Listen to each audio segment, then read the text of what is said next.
पास भलो जहाँ पास बहे यमुना रस रानी, पास बहे यमुना रस रानी।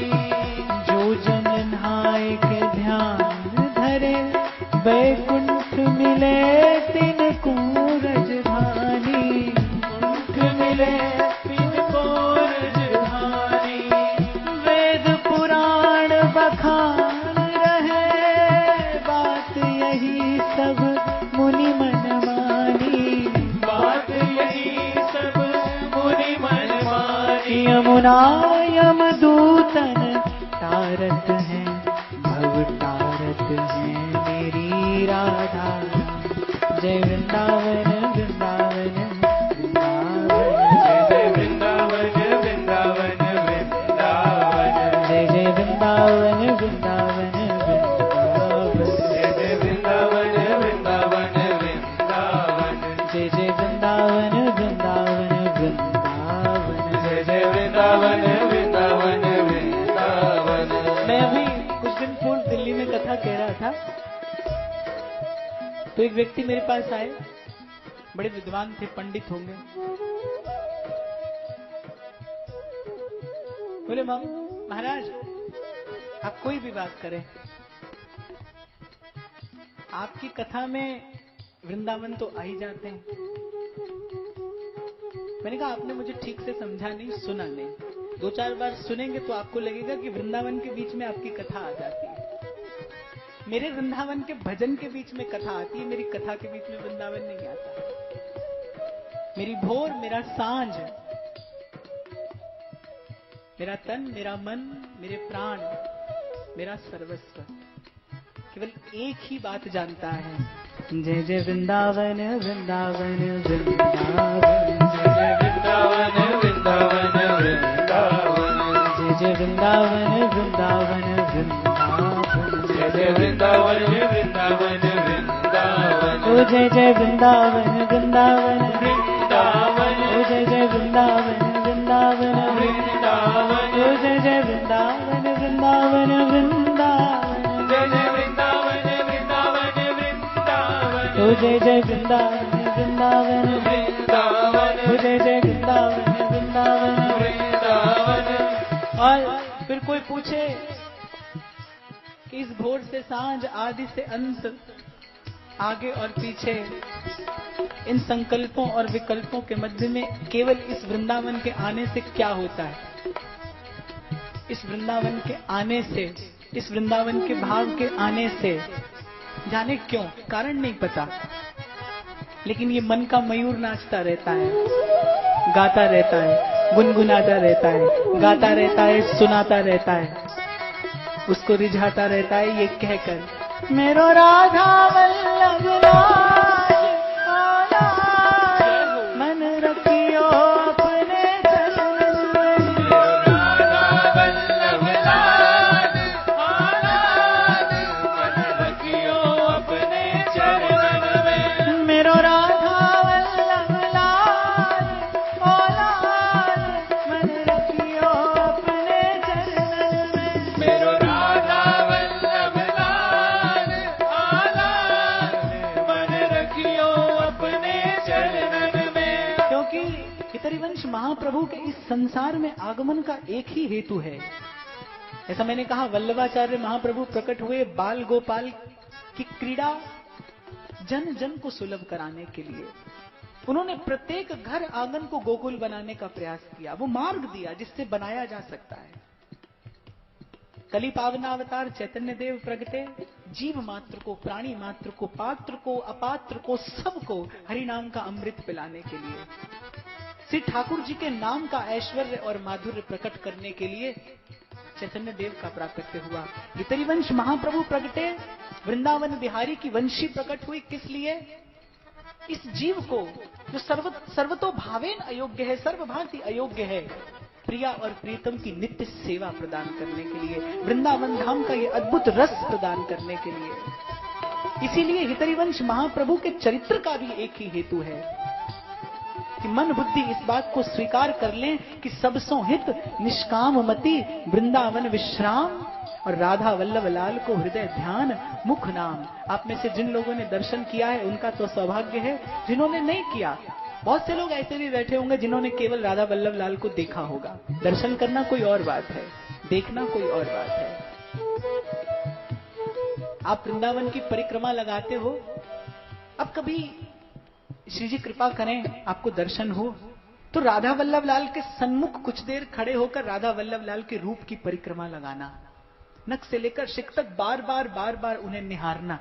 मैंने प्रथम दिन कहा था कि ये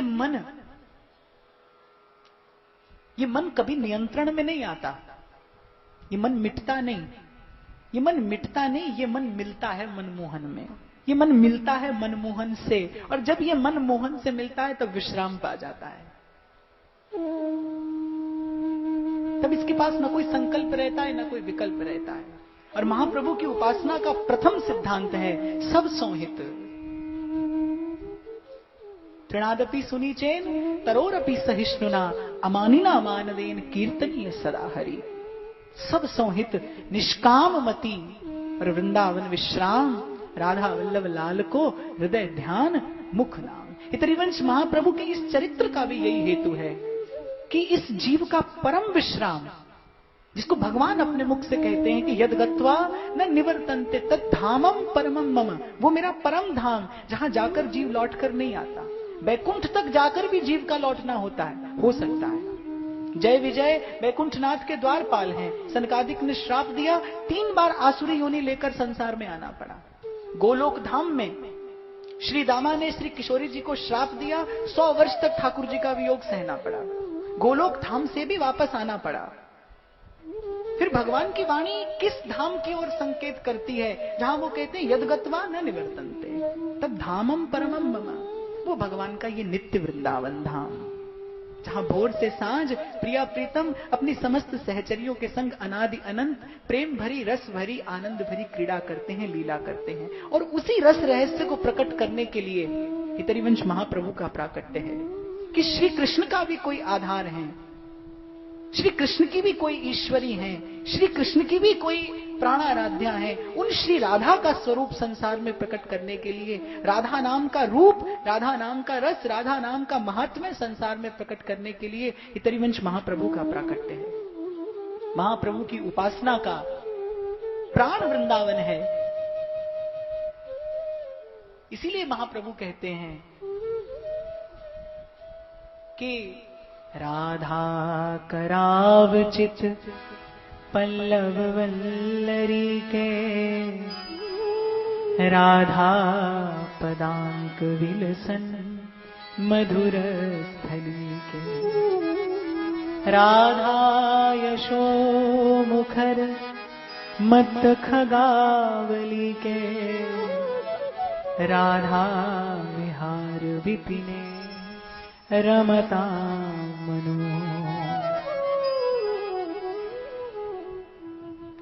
महाप्रभु कहते हैं कि मैं अपने प्रारब्ध से, अपने कर्मों से कहीं भी जन्म लूं, जही जोनि जन्मों कर्म बस।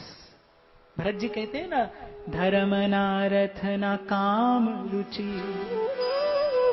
गति न चहूं निर्वाण, जन्म जन्म रति राम पद यह वरदान नाम।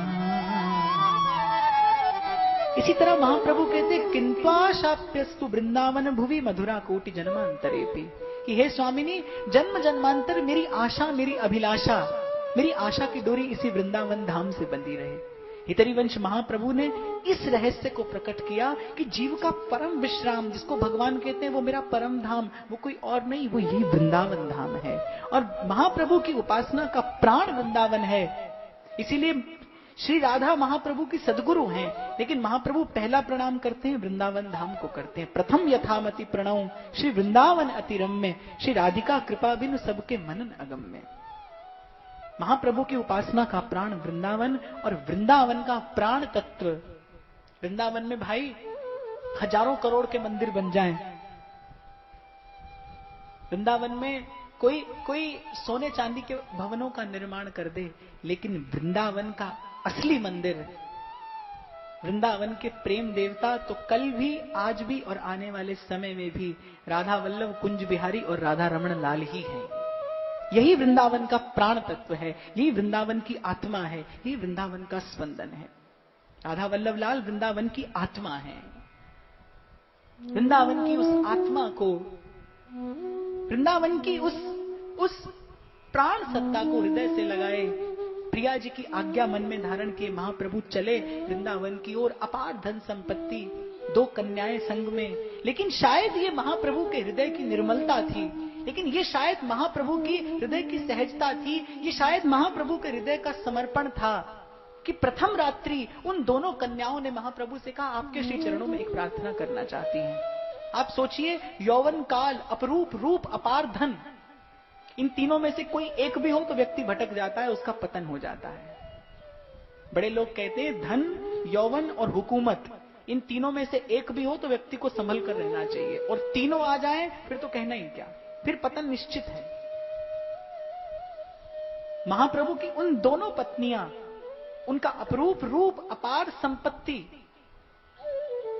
लेकिन प्रथम दिन महाप्रभु के श्री चरणों में निवेदन किया कि आपने जिन कर कमलों से इन प्राण आराध्य राधा वल्लभ लाल को स्पर्श किया है, जिन हाथों से आप इनकी सेवा करेंगे, हम दोनों का ये प्रयास रहेगा आपके वो 2 कर कमल कभी संसार के किसी भाव का स्पर्श करके दूषित ना होने पाए। आपके भजन और आपके भजन के मार्ग में जो जो दूषण आएंगे, उन दूषणों का भोग करने के लिए हम आपकी धर्म पत्नियां हुई हैं। आपके धर्म की पताका, आपके धर्म की ध्वजा, जिसको लहराने के लिए इस संसार में आपका आगमन हुआ है, आपके धर्म की ध्वजा को फहराने में हम आपकी सहयोगिनी बन सकें, इसीलिए हमारा आपके जीवन में आगमन है, और इसी भाव से आप हमको स्वीकार करिए। महाप्रभु ने कुछ नहीं कहा था। मैं कई बार जब मीरा जी का चरित्र कहता हूं तो पहले मन में आता था कि यदि इतना ही अगाध अबाध प्रेम था तो ठाकुर जी ने मीरा जी का विवाह ही क्यों कराया? विवाह के बाद कौन सा मीरा जी ने सुख पाया? मीरा जी के जीवन के कष्ट, प्रतिकूलता बढ़े विवाह के बाद। पर आज समझ में आता है, अगर मीरा जी का विवाह नहीं होता, मीरा जी को भोजराज जैसे पति नहीं मिलते, तो संसार शायद ये कभी नहीं जान पाता, संसार शायद ये कभी नहीं समझ पाता कि जो 100% भजन करना चाहता है, उसके लिए भगवान धरती और आसमान एक करके भी मार्ग बनाते हैं, उसको मार्ग मिलता है। जो कहता है हम करना चाहते हैं, कर नहीं पाते, ये मिथ्या लाभ है।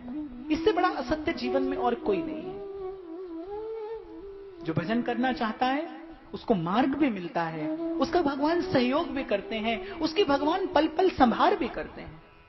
जिस प्रकार श्री जी की आज्ञा देने पर महाप्रभु के संकल्प और विकल्प में भी वो 2 कन्याएं नहीं आई थी, ब्राह्मण की दी जाने वाली अपार संपत्ति नहीं आई थी, महाप्रभु के रोम रोम में केवल राधा वल्लभ लाल की रूप माधुरी बसी थी, ठीक उसी प्रकार इन दोनों कन्याओं ने प्रथम दिन आकर कहा कि जिस धर्म की ध्वजा आप लहराने के लिए आए हैं, हम और कुछ न कर सकें तो आपका सहयोग अवश्य कर पाए।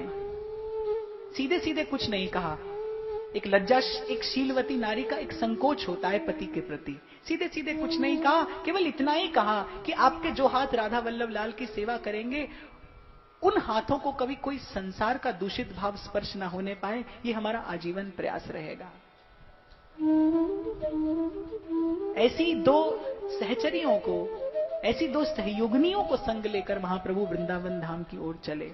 मैं आपसे फिर कहूंगा, ये मेरे अपने जीवन का अनुभव है। जब कोई भजन करने निकलता है, स्वामी शरणानंद जी महाराज की एक बड़ी अच्छी बात मुझे याद आ रही है। प्रज्ञा चक्षु थे, वो सूरदास थे, और वृंदावन से 7 बार गंगोत्री की यात्रा अकेले करके आए। और जो चिंतन उन महापुरुष का है, ऐसा अद्भुत चिंतन इस शताब्दी में शायद किसी अन्य महापुरुष का ना हुआ हो। अद्भुत चिंतन, बड़ा सुलझा हुआ व्यक्तित्व। एक बार ऋषिकेश में भ्रमण कर रहे थे अपने किसी शिष्य के साथ। कोई भक्त था, मेरी अवस्था का ही वो युवक रहा होगा। उसने कहा कि, बोले बाबा आप 7 बार गंगोत्री हो आए, आप किसी एक आधे शिष्य को साथ ले लेते, आपको बिल्कुल भी भय नहीं लगा? आप कहीं गिर जाते? गंगोत्री की कितनी दुर्गम यात्रा है, स्वस्थ व्यक्ति भी भयभीत होता है जाने के लिए। बोले बाबा आप 7 बार अकेले हो आए, किसी को संग ले लेते।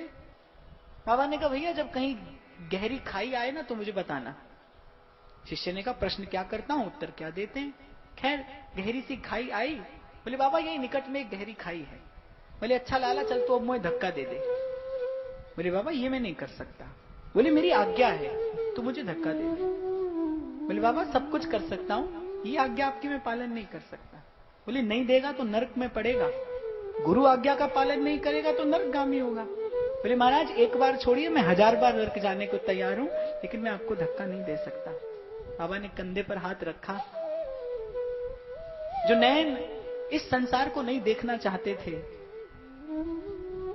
या प्रभु ने कृपा की और कभी दृष्टि को यह संसार दिखाकर मैला नहीं होने दिया, बाबा की आंखों से आंसू बहने लगे। बोले बाबा, बोले लाला एक बात बता, तेरे जैसा व्यक्ति मुझे नहीं गिरने देता, वो मुझे कैसे गिरने देगा। तू साथ है मैं नहीं गिरता, वो मेरे साथ होगा तो मैं कैसे गिर जाऊंगा, क्यों गिर जाऊंगा। भजन सबसे पहले आपको निर्भय कर देता है, आपको निश्चिंत कर देता है।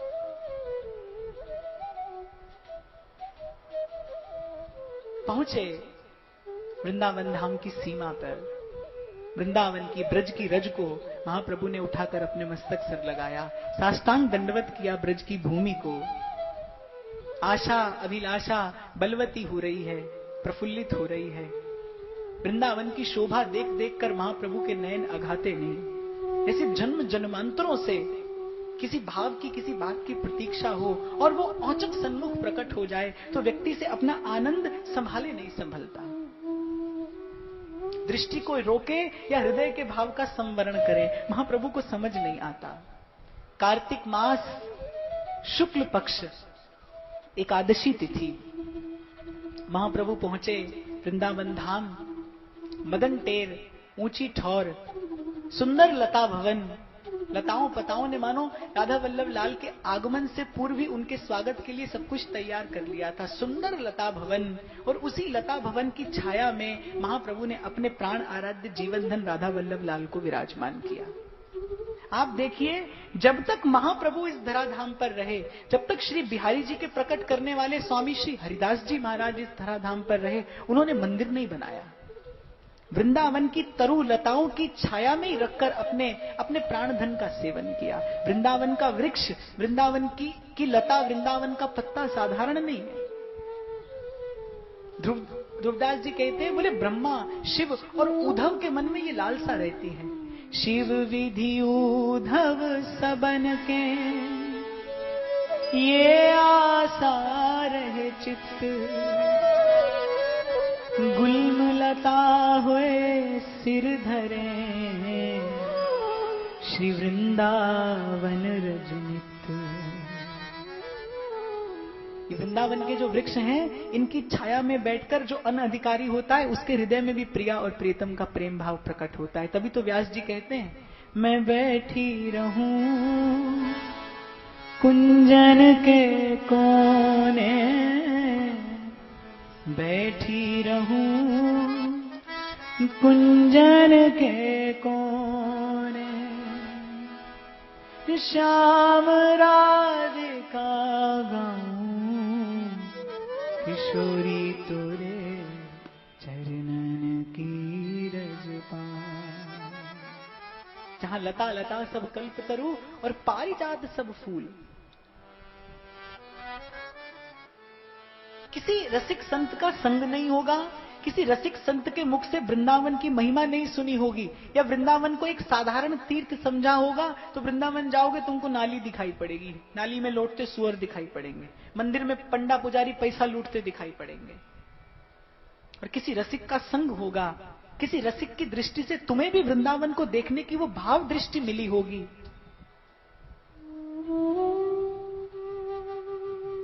तब तुम्हारा मन कहेगा, मन चल वृंदावन धाम।